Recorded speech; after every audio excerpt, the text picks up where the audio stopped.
The rain had been falling since dawn, soaking the ground beneath the black umbrellas that lined the cemetery. I stood still, clutching the folded white handkerchief in my hand, the same one James gave me on our wedding day, 33 years ago. It was supposed to be a symbol of forever. Funny how forever fit inside a coffin now. The preacher's voice faded in and out, like an old record caught in a loop. Ashes to ashes, dust to dust. I barely heard him. My eyes were fixed on the mahogany casket, on the gold plate engraved James L. Carter, beloved husband, father, and friend. Beloved husband. The words burned. I felt a presence beside me, a woman. I hadn't noticed her before. She wore a black hat with a veil that hid most of her face, but her perfume was strong. Jasmine, the kind James used to love. When the preacher paused for prayer, she leaned slightly towards me. Her voice was soft, trembling, almost apologetic. He promised me, too. The world seemed to stop. The rain, the whispering crowd, the clink of umbrellas, everything froze. I turned to her, my throat tight. "What did you say?" But she didn't answer. She stepped back, lowered her veil further, and walked away, her heels clicking against the wet gravel. I watched her disappear between the rows of gravestones like a ghost fading into the mist. My son, Daniel, touched my shoulder. "Mom, are you okay?" I nodded. I wasn't. I wanted to scream, to chase that woman, to demand answers, but all I could do was stand there and watch the last shovel of dirt fall over James's coffin. That night, after everyone left, I sat alone in the living room surrounded by funeral flowers. Their scent, heavy and sweet, made me sick. On the table lay his wedding ring, his watch, his wallet, and a photo of us smiling by the ocean. He promised me too. The words replayed in my mind like a haunting melody. I whispered to the empty room, "Who are you?" Then I made myself a promise, one I would not break. "I'll find out, James. I'll find out what you did." And for the first time in 33 years, I didn't cry for my husband. I cried for the woman I used to be, the one who believed every word he said. The next morning, sunlight forced its way through the curtains, too bright for a house that still smelled like death and lilies. I hadn't slept. I sat on the edge of my bed in my black dress, still buttoned up from yesterday, staring at the empty space where James's shoes used to be. For 33 years, he never left that space empty. Now, it looked like a wound. Downstairs, the house was quiet, too quiet. Daniel had gone back to Chicago early that morning, and the silence pressed against me like a heavy blanket. I poured myself a cup of coffee, black, no sugar, just how James liked it. I almost laughed at the thought. Not today, Margarita. No nostalgia, no lies. I walked into his study, a room I rarely entered. The air was thick with his cologne and secrets. Papers were stacked neatly on his desk, his handwriting covering yellow legal pads, his fountain pen still resting on the corner. That's when I saw it, an envelope. It was tucked beneath a stack of financial reports, marked with his initials, JLC. I hesitated. For 33 years, I had never opened his mail. He used to say, "Maggie, trust is the foundation of marriage." Now, that trust lay 6 feet under. I opened the envelope. Inside were 2 things, a key and a receipt. The receipt was for a safety deposit box at a bank across town. The date was recent, just 2 weeks before his death. My heart began to race. Why would he need a new safety deposit box so close to the end? I stared at the paper until the ink blurred. Then something caught my eye, a small handwritten note on the back of the receipt. It said, "For her, keep your promise." For who? The woman at the funeral? I dropped the note, my hands trembling.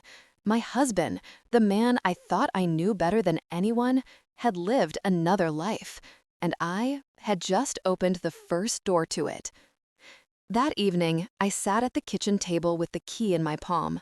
The metal felt cold and heavy, as if it carried the weight of truth itself. I thought about the woman with the jasmine perfume. Her voice replayed in my mind. He promised me, too. Was this key for her? Or was it for me, the wife he lied to until his dying breath? The next morning, I decided to find out. I put on my gray coat, tied my scarf, and drove downtown to the bank. As I waited in line, I looked at my reflection in the glass door, eyes tired, lips pale, but burning with a quiet rage. When the teller called my name, I slid the receipt and the key across the counter. "I need to access this box," I said. The teller hesitated, then checked the records. "This account is private, ma'am. Only Mr. Carter's listed." I smiled, a cold, practiced smile. He was my husband, and he's gone now. If there's something in that box with my name on it, I have a right to know. A few minutes later, a manager escorted me into a quiet vault room. The door clicked shut behind me. My heart pounded as I turned the key and lifted the lid. Inside, there were no jewels, no cash, no hidden documents, just a small black box and a folded letter. The letter began, "If you're reading this, Margarita, then I've already failed you." I froze. My husband's secrets were no longer buried. They were waiting for me in his own handwriting. The black box sat on the table like something alive, small, simple, yet heavy enough to hold a lifetime of. But I didn't. I took a deep breath and opened it. Inside was a stack of old photographs, a gold bracelet, and another envelope, this one sealed with red wax. The photographs were the first thing I touched. My hands shook as I flipped through them one by one. James, smiling, younger, standing beside a woman I had never seen before. Her hair was short, curled at the ends, her eyes sharp and alive. And beside her, a little boy, no older than 6. The caption on the back of the first photo read, "Our summer in Savannah." My breath caught. Savannah, the same city where James used to travel for business for years. The air felt heavy, like grief and betrayal had joined hands and sat beside me. I picked up the bracelet next. It was delicate, gold with tiny diamonds shaped like teardrops. The kind of jewelry James would say was too flashy for me. But it wasn't meant for me, was it? And then, the envelope. I broke the seal. Inside was another letter, this one shorter, but sharper, crueler. "Margarita, if you ever find this, I need you to know. I loved you, but I couldn't let go of her. There are things you never knew, and I couldn't take them to the grave without leaving something behind. Forgive me, if you can." Forgive? The room spun. I sat down on the small metal chair, clutching the paper as my tears blurred the words. 33 years of loyalty, trust, sacrifice, all boiled down to one coward's apology. Then I noticed something else inside the box, a folded legal document. It was a birth certificate. The father's name, James Leonard Carter. The mother's name, Evelyn Monroe. The child's name, Caleb Monroe. My heart dropped. He had a son I never knew about. I pressed my trembling hand against my mouth, trying not to scream. I thought of all the times James said, "You were my only love, Maggie." And all I could think now was, how many times did he say that to her, too? When I finally walked out of the bank, the sun felt wrong, too bright, too cruel. The city buzzed around me, alive and uncaring.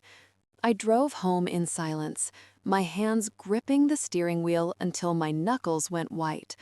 I didn't turn on the radio. I didn't cry. Not yet.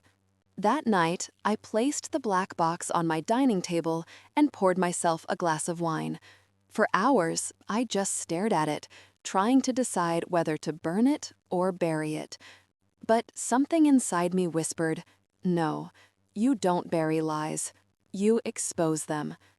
I picked up the bracelet again, studying it under the light, and that's when I saw something engraved on the inside. Two small initials. E.M. Evelyn Monroe. The woman from the photographs. The woman who whispered at my husband's funeral, "He promised me too." I stood up, the glass of wine untouched. I wasn't just a grieving widow anymore. I was a woman with questions, and I was going to find her. 2 weeks passed before I gathered the courage to find her. Evelyn Monroe. The name echoed in my mind every morning, every night, every time I saw that black box on my kitchen table. I started with the address on the back of one of the photographs, Savannah, 2004. It wasn't much, but it was something. I contacted an old colleague at the bank who still handled property records. Within an hour, I had an address, East Liberty Street. I packed a small overnight bag, told no one where I was going, and drove south. 5 hours on the road gave me too much time to think. What would I even say to her? "Hello, I'm the wife of the man you shared your life with for 3 decades?" Or, "Thank you for sitting next to me at his funeral like we were strangers?" The irony was cruel, but the silence in the car was worse. When I finally arrived in Savannah, the sky was bruised with sunset, purple, orange, fading gold. The neighborhood was quiet, lined with magnolia trees and old houses that carried the weight of too many secrets. Number 412 East Liberty was a pale blue house with white shutters and a porch swing that creaked with the wind. And there she was, Evelyn. Her hair was streaked with silver now, tied in a red scarf that fluttered softly in the evening breeze.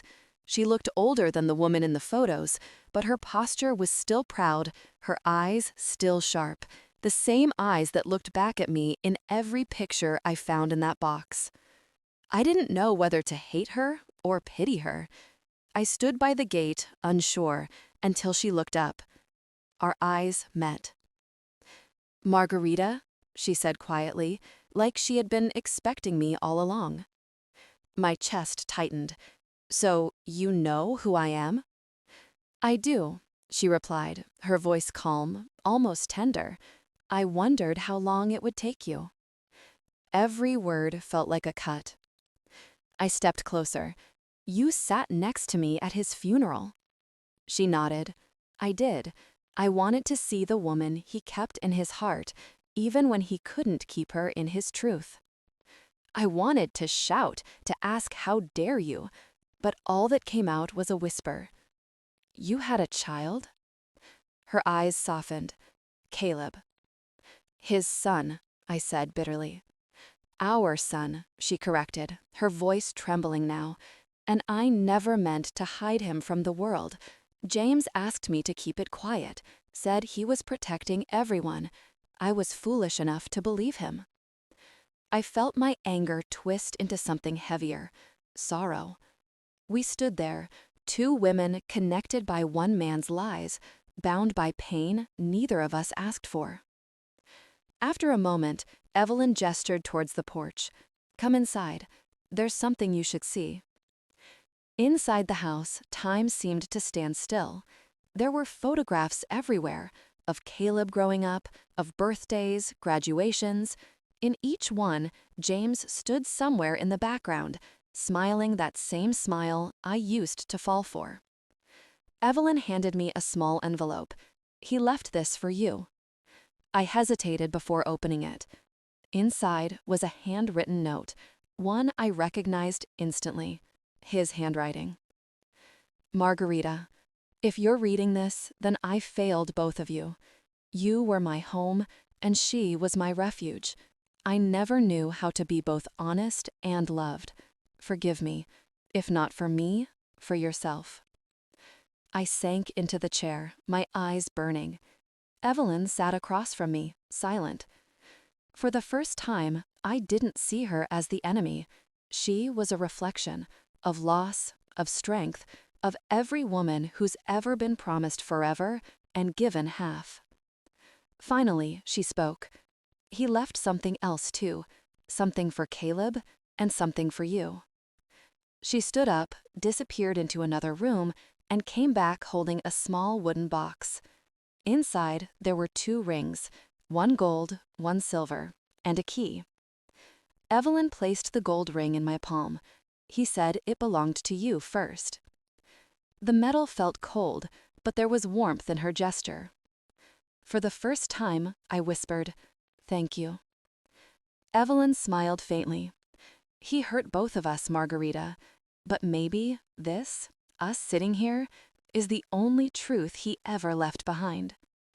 I nodded slowly. The pain didn't vanish, but something inside me shifted. It wasn't forgiveness, not yet, but it was the beginning of understanding. That night, I couldn't sleep. Evelyn's house was silent, except for the soft ticking of a clock somewhere in the hallway.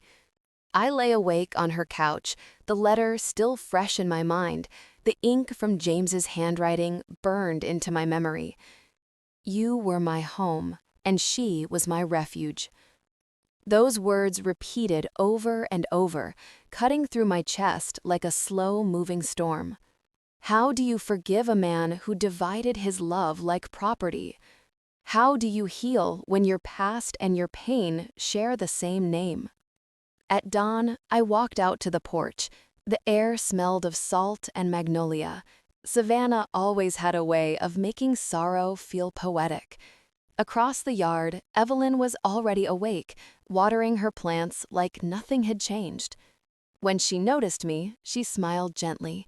"You never slept, did you?" I shook my head. "Not a minute." She nodded knowingly. Truth rarely lets us rest. We sat in silence for a while. The world was painted in morning gold, the kind that makes everything look softer, even grief. Finally, Evelyn spoke again. "You know, he came here last year, sick, thinner than I'd ever seen him.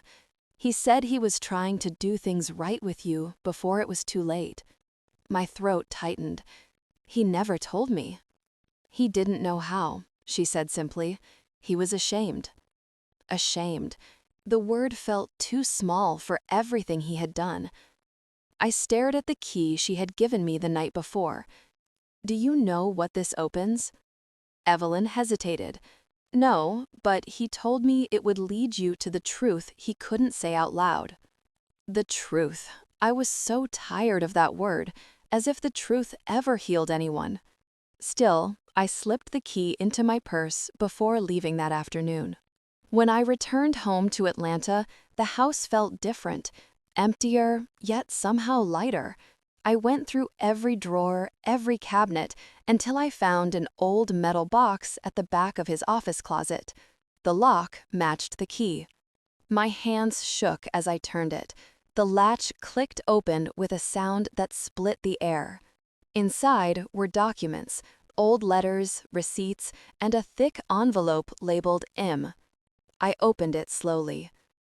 There was a will, rewritten just 3 months before his death. He had divided everything between Caleb and me. But at the bottom, in his own handwriting, was a single line that made me stop breathing. "For Evelyn, I leave gratitude. For Margarita, I leave peace, because she built a home from nothing and filled it with love." Tears fell freely now. Peace, that was what he thought I needed. And maybe, after everything, he was right. The next morning, I met with my lawyer, Mr. Hayes. He was an old friend, kind eyes, quiet voice, the kind of man who'd seen too much human mess to be surprised by anything. After reviewing the documents, he looked up at me. "Well, Mrs. Johnson, it seems James finally did something right." I laughed, a broken, bitter laugh. "A little late for that, don't you think?" "Maybe not," he said. "Closure comes when you stop waiting for someone to give it to you." His words lingered. When I left his office, the city looked different. Not brighter, not softer, just real. For the first time in a long while, I wasn't running from the past. I was walking beside it. That evening, I went to the community center where I used to volunteer before everything fell apart. There were women there, widows, single mothers, souls carrying invisible wars. I sat down with them, shared my story, not as a victim, but as a survivor. And when I finished, one woman took my hand and said, "You make me believe healing is possible." In that moment, I understood something James never did. Love isn't about promises. It's about what survives after the promises are broken. That night, before sleeping, I placed his gold ring, the one Evelyn gave back, on my dresser. It no longer felt heavy. The storm that once drowned me had finally passed. I whispered to the empty room, "I forgive you, James, but more than that, I forgive myself." The silence that followed wasn't empty. It was peace. The first time I walked back into that house, it didn't feel like home anymore. The walls still smelled like Daniel's cologne, cedar and smoke, but the warmth was gone. I stood in the doorway, holding the box of his things, my hands trembling. Every photograph on the wall looked like a lie now. Smiling faces, perfect lighting, matching sweaters, but I knew better. Behind every frame was a secret, every smile hiding betrayal. I went upstairs to the bedroom we once shared. The bed was neatly made, untouched since the funeral. His watch still sat on the nightstand, ticking faintly, as if mocking me. That sound, that endless ticking, followed me like a heartbeat that wasn't mine. Then I opened the drawer I never dared to touch before. Inside, I found a small notebook, bound in dark leather. It wasn't Daniel's handwriting, it was hers. The same woman who whispered at the funeral. He promised me too. Her name was written on the first page, Clarissa. My chest tightened. Each page was filled with notes, plans, dates, even a list of bank transfers. And there it was, the final truth. Daniel hadn't just been unfaithful, he had built a second life. A different address, a hidden account, a secret child. For a long moment, I couldn't breathe. The air in the room turned heavy, like I was drowning in my own house. I fell to my knees, the pages fluttering around me like dying birds. But then, something inside me shifted. I wasn't going to cry this time. Not again. I gathered the papers, placed them neatly back in the drawer, and whispered to myself, "All right, Daniel, you played your game. Now it's my turn." Downstairs, the afternoon light spilled through the window, soft, golden, almost forgiving. I stood there in the same house that once broke me, feeling something I hadn't felt in months: control. That night, I began writing my own list, not of revenge, but of rebuilding, step by step, page by page. The storm had passed. Now it was time to rebuild from the wreckage, and this time, the house on Pine Street would be mine alone. I sat at the kitchen table, staring at Clarissa's notebook like it might explode. The pages were filled with dates, transfers, initials, and one address that kept appearing: Windsor Heights, Apt 3B. I had never heard of Windsor Heights, but the amounts listed next to it, monthly transfers, gifts, even school payments, told me everything I needed to know. Daniel hadn't just betrayed me emotionally, he had built a second life, a second family. I took a deep breath and dialed Evelyn. She answered on the second ring. "I found something," I said. She didn't ask what. She just said, "Do you want me to come with you?" I hesitated. "No, this one's mine." The next morning, I drove to Windsor Heights, a quiet apartment complex tucked behind a row of oak trees. The building looked modest, clean, with a playground nearby. I parked and walked slowly to apartment 3B. My heart pounded with every step. I knocked. A woman opened the door, mid-30s, soft eyes, curly hair pulled into a bun. She looked surprised, but not scared. "Can I help you?" she asked. I swallowed hard. "Are you Clarissa?" She nodded slowly. "I'm Margarita Johnson, Daniel Carter's mother." Her eyes widened. She stepped back, hand over her mouth. Oh my God. I didn't wait for an invitation. I walked in. The apartment was warm, lived in. Toys scattered across the floor. A photo of Daniel sat on the shelf, smiling, holding a little girl. "She's his daughter?" I asked. Clarissa nodded. "Her name is Ava. She's 5. I sat down, my legs trembling. "He never told me." "He said he would," she whispered. "He said he was waiting for the right time." I looked around the room, the drawings on the refrigerator, the tiny shoes by the door. A life I never knew existed. Clarissa sat across from me. "He loved you. He talked about you all the time, said you were the strongest woman he'd ever known." I closed my eyes. Then why did he lie? She didn't answer. Maybe there was no answer. After a long silence, I stood up. "I don't hate you. I don't even hate him anymore. But I need time." Clarissa nodded. "I understand." Before I left, I looked at Ava. Her eyes were Daniel's. Her smile was mine. I bent down and said softly, "You don't know me yet, sweetheart, but one day I'll tell you about your grandmother and about the man who tried to love too many people at once." She giggled, unaware of the storm around her. As I walked back to my car, I felt something shift inside me. Not closure, not yet, but clarity.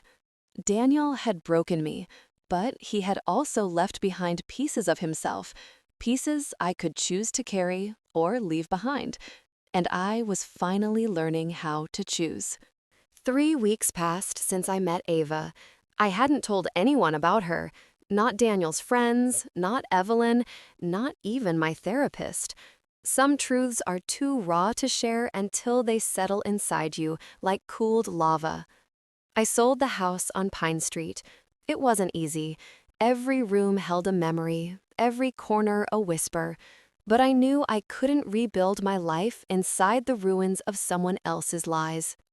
I moved into a small apartment near the botanical gardens. It was quiet, sunny, with a balcony that overlooked a row of cherry trees. For the first time in years, I chose a space that was mine, not ours. One morning, as I watered the plants on the balcony, the mailman handed me a single envelope. No return address, no stamp, just my name written in bold, familiar handwriting. I froze. It was Daniel's. Inside was a letter, dated 6 months before his death. "Mom, if you're reading this, then I've failed you in ways I can't fix. I know you found out about Ava. I know you met Clarissa. I didn't tell you because I was afraid, not of your anger, but of losing the only person who ever believed in me.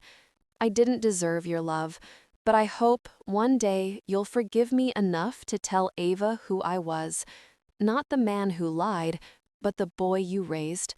I love you, always. Daniel." I sat down slowly, the letter trembling in my hands. He had known. He had known I would find everything, the notebook, the apartment, the child. And he had written this not to justify, but to surrender. I didn't cry. Instead, I placed the letter in a frame and hung it beside my desk, not as a tribute, but as a reminder. That love, even when broken, can still leave behind something worth holding. That evening, I called Clarissa. "I'd like to see Ava again," I said. She paused. "She asks about you every day." I smiled. "Then let's not keep her waiting." Ava's voice was soft, curious, and full of the kind of innocence that made truth feel heavier. Grandma, did my daddy love me? We were sitting in the park, beneath a willow tree, her tiny fingers wrapped around a melting strawberry ice cream cone. The question came out of nowhere, like a breeze that carries the scent of something long buried. I looked at her, those wide brown eyes, the same ones Daniel had when he was 5. Yes, I said slowly. He loved you very much. She smiled, satisfied with the answer, but I wasn't. Because love isn't just a feeling, it's a choice, a presence, a truth. And Daniel had chosen silence. Later that evening, I sat with Clarissa at her kitchen table. Ava was asleep in the next room, her drawings scattered across the floor. Rainbows, stars, a picture of me holding her hand. She's asking more questions, I said. Clarissa nodded. She's smart. She knows something's missing. I hesitated. Do you think she's ready to know? Clarissa looked down. I don't know if I am. We sat in silence for a while. Then I pulled out the framed letter Daniel had written, the one he left for me. I want her to read this one day, I said. Not now, but when she's old enough to understand that people are complicated. Clarissa's eyes welled up. You're braver than I am. No, I whispered. I'm just tired of hiding. The next week, I started writing my own letter to Ava. Not about Daniel's mistakes, but about his laughter, his kindness, the way he used to dance in the kitchen when no one was watching. I wrote about the boy I raised, not the man he became, because Ava deserved both, and I deserved to tell my truth. One evening, as I tucked her into bed, she looked up and said, "Will you come to my school play next month?" I smiled.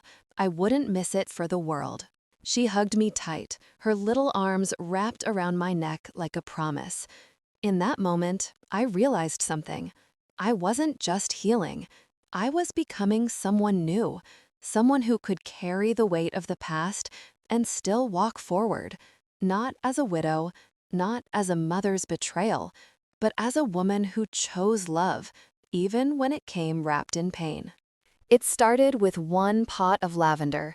I placed it on the windsill of my new apartment, unsure if it would survive the autumn chill.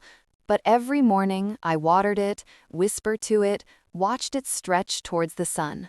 Then came the rosemary, the mint, the jasmine. Soon, my balcony turned into a small garden, wild, fragrant, alive. Neighbors began to notice. They'd stop by, ask about the plants, share stories of their own losses, their own healing. One woman, recently divorced, brought me a pot of marigolds. Another, grieving her mother, gifted me tulips. The garden became more than soil and leaves. It became a sanctuary. One afternoon, as I trimmed the lavender, Ava ran up the stairs, her backpack bouncing behind her. "Grandma," she shouted, "I got the lead role in the play." I laughed, pulling her into a hug. "Of course you did. You're brave like your daddy." She smiled, "And like you."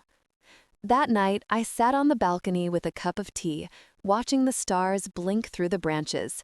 Evelyn called. We spoke about Caleb, about life, about how strange it is to love someone who broke you. "I think James would have hated this garden," I joked. Evelyn chuckled. "He never liked the mess." "Well," I said, "he left enough of it behind." We laughed, and it felt good. Before bed, I opened my journal, the one I started after the funeral.